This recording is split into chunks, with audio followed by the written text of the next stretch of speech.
Welcome back adventurers, it's me, Sushi. If you enjoyed this video and series, I appreciate you leaving a like. If you're new to the channel, please consider subscribing for more fun video game content. We now have 2 spiritual stones in hand, from the Kokiri and the Goron regions, and there's one place left that remains.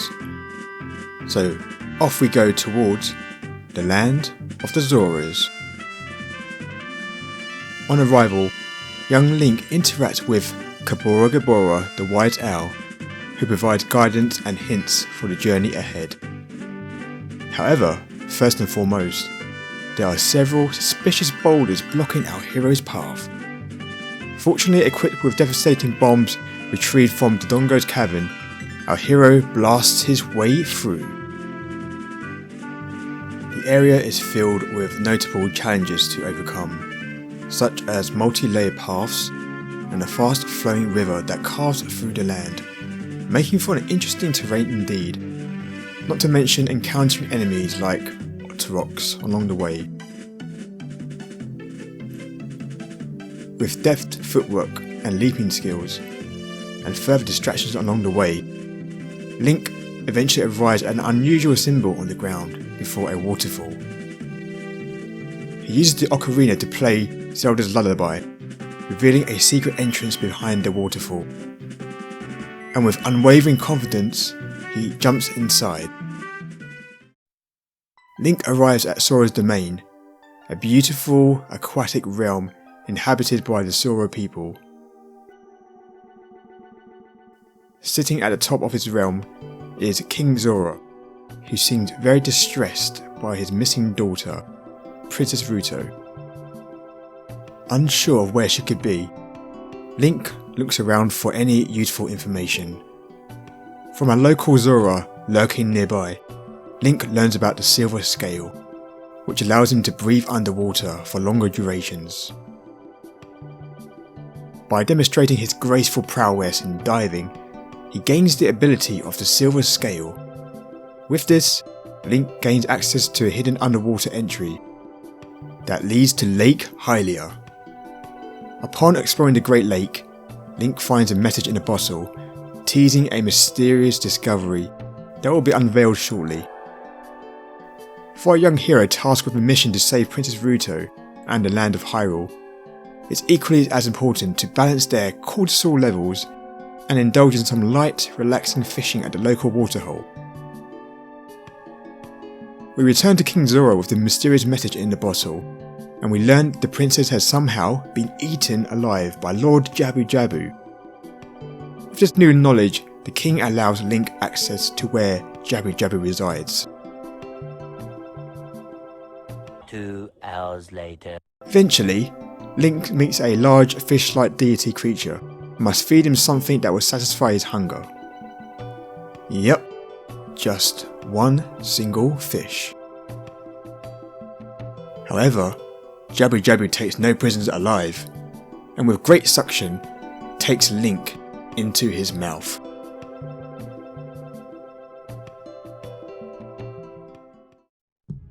Fortunately, our hero is still alive. Inside the belly of the deity beast are pulsating chambers filled with branching pathways, organic looking switches, floating squids that will cause shock to the system, and evil bubbles that will cause extreme pain upon contact. Danger looms everywhere and time is running short for Princess Ruto. But with great courage and determination, Link is fortunate to find her very much alive. An irritant princess does not bode too well, as she endangers herself deeper into the bowels of the beast. Link continues to navigate through complex passages within, taking further caution with electrified enemies, and once again reunites with her. She agrees to join company as a way to show great honour, albeit with the typical stubbornness of a young princess. She proves useful, however, as there are several obstacles which require her physical weight to unlock further pathways. After an encounter with stingers, Link discovers an extremely useful tool, the boomerang, This significantly enhances Link's capabilities, serving as a versatile tool for combat, puzzle solving, and exploration within the dungeon. The boomerang aids the duo in defeating several gangly, parasitic tentacles and opening the way forward. Nearing the end, the two have reached a room with the spiritual stone of water. But all is not what it seems.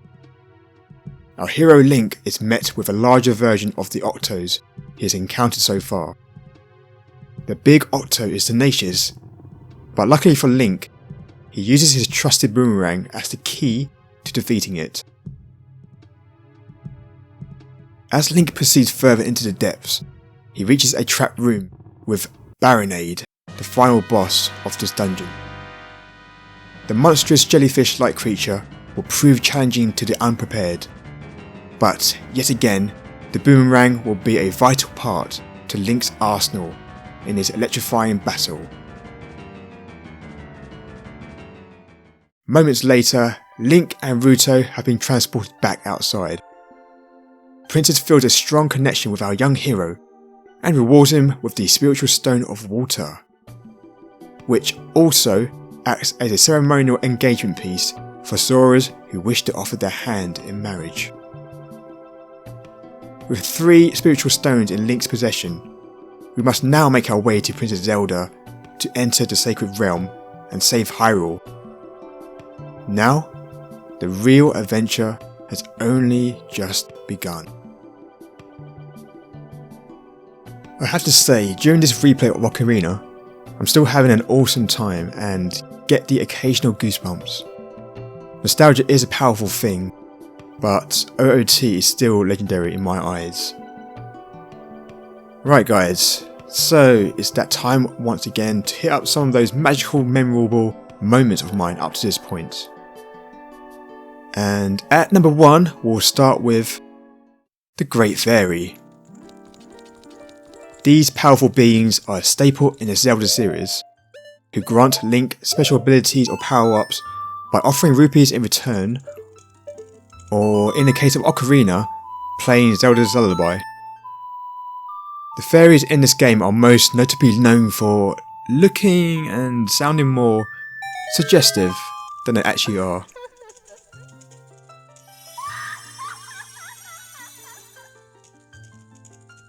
Some might say the opposite and have a sense of dread coming from them.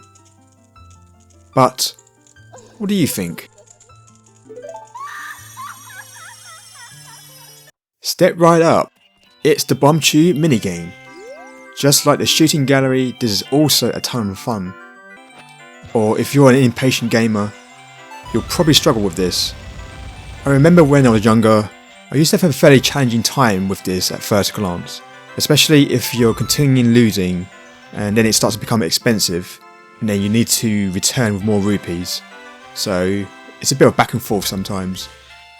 However, after some trial and error and a knack of how to use the environment properly with the Bombchus, it can be done. So after all your hard efforts, your main reward will be a big bomb bag. Whether that's important is totally up to you. But the fact is, just having explosives in its mouse form is incredibly charming. Throughout the game, you will come across special small spiders, which are called Golden Skulltulas, or Spiders of the Curse.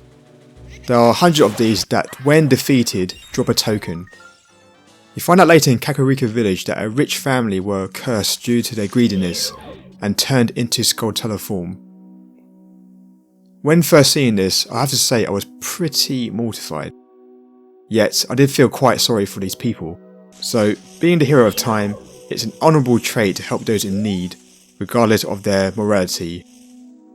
Defeating and collecting the Skulltula tokens over time, you lift the curse for each member, and gain a reward for your loyalty. This is a creepy place for sure, but worth your time for those extra enhancements, like a bigger rupee bag for instance. We've seen plenty of strange creatures, or talking animals, throughout Hyrule, and these singing frogs certainly fit that bill. Each frog represents the different tones from your ocarina, which is a cool touch. It is a short but delightfully fun moment. And although there is a frog troop in Leaked Awakening, I kinda wish we see the return of our musical friends in future Zelda games. In many video games of the past and present, fishing is probably one of the top mini games you will find, most notably in JRPGs. Some Zelda titles are also part of the fishing circle, and I'm so glad they incorporated this into Ocarina.